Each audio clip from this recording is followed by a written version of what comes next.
What's up, guys? This is the Gospel According to Mark with a C. He is I, and I am he. Just taking some time to tell you exactly what's on my mind. Thank you for joining me once again, my friends. Hope all is well with you. Now, guys, I got a question that I want to throw out there, all right? This question I'd like to direct towards Director X. Now, I know that there's a lot of people out there who are probably thinking, is he still talking about Director X? Oh my God, why can't he let it go? Well, listen, this is not exclusively towards Director X. It's just that he is the latest one to step up with these charges against the fandom, and how we're just using issues of race and things like that to bring down what he has produced. You know, we just want to hate this thing, and there's no other considerations to be had. Well, if you're a filmmaker who is black, you know, or any type of diverse filmmaker, or any filmmaker in general for that matter, if you're a filmmaker who claims to care about the black people, about the people in the hood having a voice and being represented and things like that,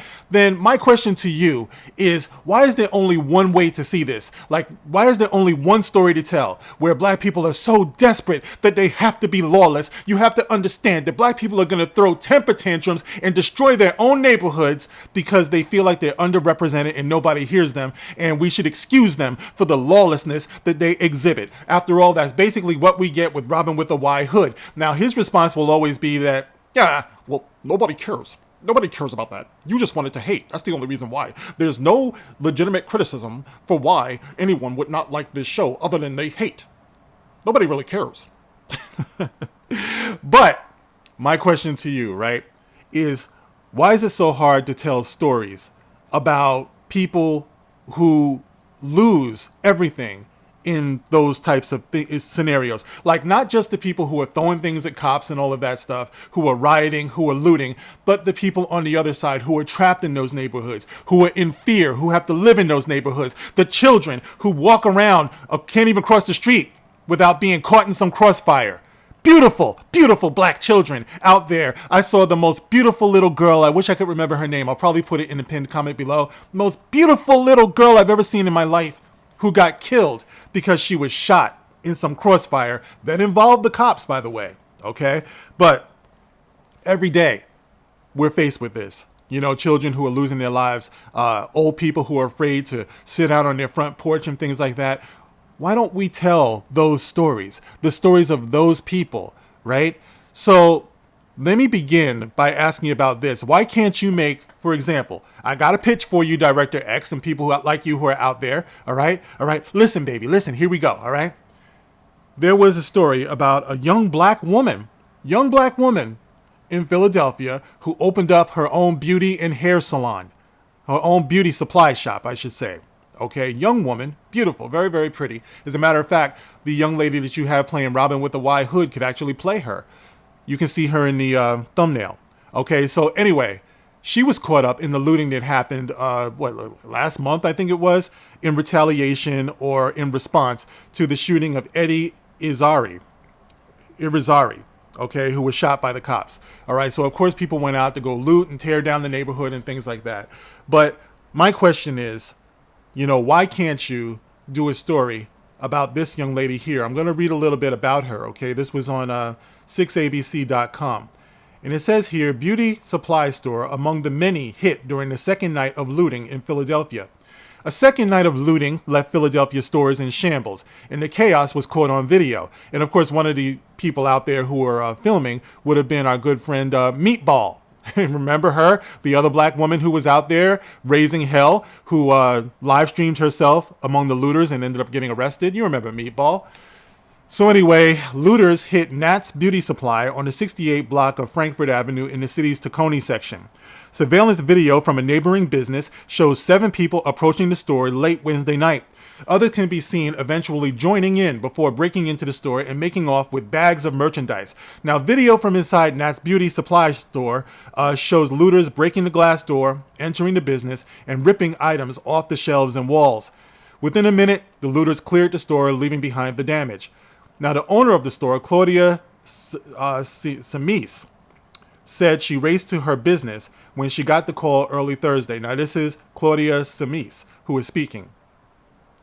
On my way here, all I was thinking about was, please God, don't let it be true. Now, this is a black woman, a young black woman with her own beauty supply business. Remember on the other video, I was talking about in these neighborhoods, you see a lot of Korean owners. You see a lot of Indian owners. You see very few black owners. And here you have a young black woman with her own beauty supply shop, selling hair to the community, things like that. So she's on her way. All I was thinking about was, please, God, don't let it be true. Don't let it be true. Don't let it be true. And when I got here and I saw the glass on the floor, all my products, all my hair was gone. It was heartbreaking. I'm sad. I don't know what to do. I don't know what to say. Now I'm just at a loss for words, Simise said. Simise opened the store about 5 months ago. Now she estimates she's out of thousands of dollars because of the looters. Guys, this is supposed to be about black people getting justice, right? Black people getting justice. So what part of that makes sense that black people in their pursuit of justice would destroy anybody else's property, let alone a young black woman who opened up a store because she wanted to serve the very community that she came from or she was living in? The beauty shop wasn't the only business that was hit on Wednesday night. 6 people were arrested overnight, and police say looters hit stores like AutoZone, Walgreens, Family Dollar, and Fine Wines and Good Spirits on Adams Avenue. I actually know somebody who's a friend of someone who had their store looted that night and destroyed. They're white, so I guess no one is telling that story specifically. But yeah, he was telling me about his buddy whose store got destroyed that night. You know, white guy, you know, business in the hood, in the neighborhood and things like that, had a good relationship with the neighborhood, didn't stop these knuckleheads from going out and doing this. I don't know if any retailers can be prepared for a situation like this, said Elizabeth Brazel, a spokesperson for PA Liquor Control Board. We did have 16 locations broken into over the last couple of days. All right, so basically what they're talking about here is the young woman, Claudia, Simise, who lost her store. So my question to Director X and other directors and filmmakers out there, who want to, I guess, put the black experience out there, is like, why wouldn't you tell the story of Claudia Simise? Why wouldn't you tell that story? I think it would make a great story about how she saved up, she pinched her pennies, created her own business, only to lose that business by these looters. By these rioters. People like to cry all the time about what happened. Black Wall Street, Black Wall Street. I would say at this point in history, I dare say that more black businesses have been destroyed over the course of history by other black people than what you ever saw on so-called Black Wall Street. Black Wall Street was indeed tragic. It's something that we should learn from. What happened to them was terrible. Black-owned businesses being destroyed over what? Over lawlessness. But is this any different? It might even be worse because it's your own community. This is how neighborhoods die, because these businesses now are like, fuck this, we're leaving. Anytime anything happens, you get something like this, and then the lack of people to come out to condemn it is what's worrisome about this to me. You have filmmakers, like I said, who could shine a spotlight on this. It doesn't even have to be fictionalized. Maybe you can do a documentary, Director X. I bet you win an award for it, showing the stories of these people. I want to bring another one to you real quick before I go. All right, this is one we all know about. Retired St. Louis police captain killed by looters while trying to protect friend's shop. Retired St. Louis police captain David Dorne, remember him, anyone? Was responding to an alarm at a friend's pawn shop when he was shot.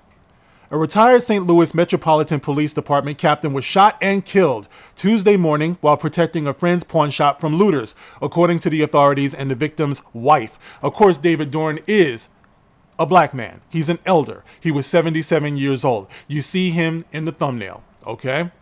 Retired Captain David Dorne was responding to an alarm at Lee Pawn and Jewelry Store around 2:30 a.m. when he was shot and killed, police say. Unfortunately, I remember seeing the video footage of the aftermath of that as he was dying, and the looters were just running over him. Black man. Of course, this is about black justice, black people getting justice. A old black man, 77 years old, lay on the ground, bleeding out, shot, killed while people are stealing. Of course, no one's going to tell that story.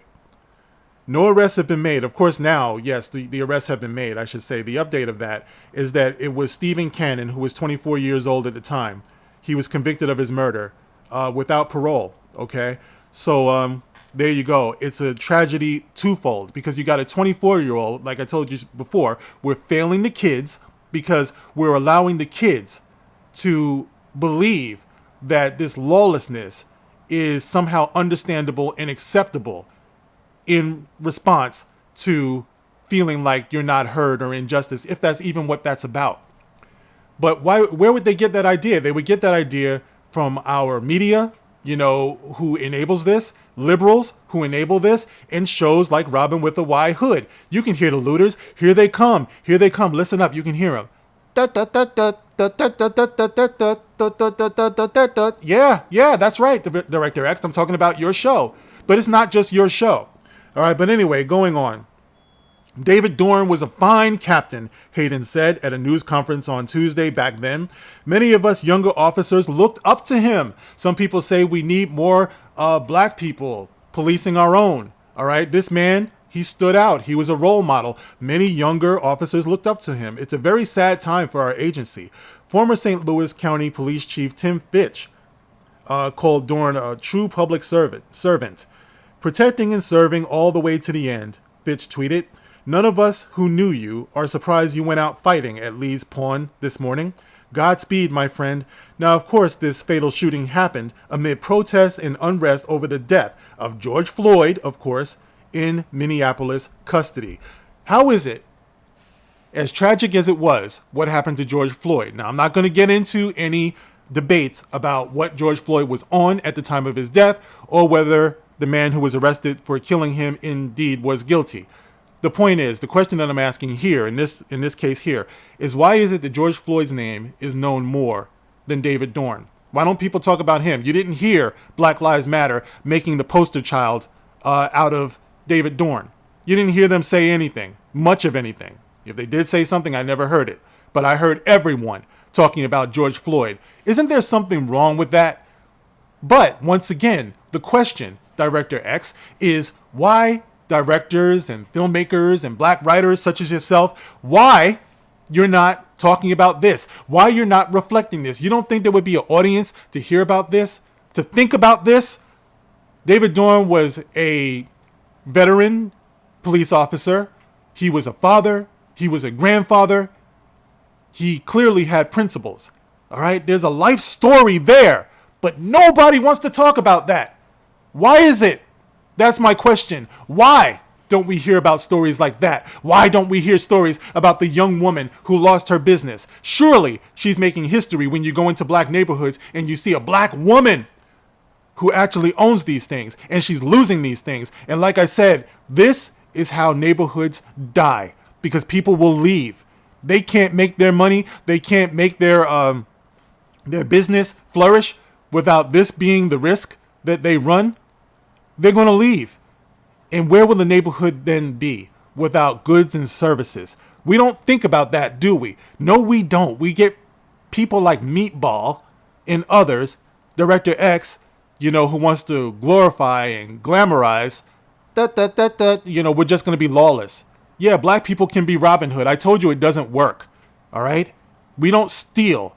We shouldn't be stealing from anything. Oh, it's just Robin Hood. Oh, now it's just Robin Hood. No, we're talking about you used it. You used it as a great metaphor for black people. All right? Why was it so easy to do that? Because we believe that's what black people should be doing. Black people should be lawless. Black people should be stealing from people who are just trying to make their living. But we do that every day, even if it's not businesses. On payday, people get robbed all over the black neighborhood. You know what I mean? But once again, we're not supposed to think about these things or ponder these things, but sorry, that's what I'm here for. So anyway, guys, there it is. There's the question. Why don't we see more shows or even documentaries, like I said before, talking about people like the young woman, talking about people like the older man here, David Dorne, Claudia Samis. Okay, sorry guys, I'm terrible with names, but you can look it up and I'm going to leave it in the pinned comment below anyway, so you can read about these stories. But there it is, guys. I just want to challenge the narrative. You know, that's what I do. And I thank you guys for listening. As always, you can like, you can share, you can subscribe. Thank you for your support. Thank you for the super thanks. I'll catch you in the next one. This is The Gospel According to Mark with a C. Rock on.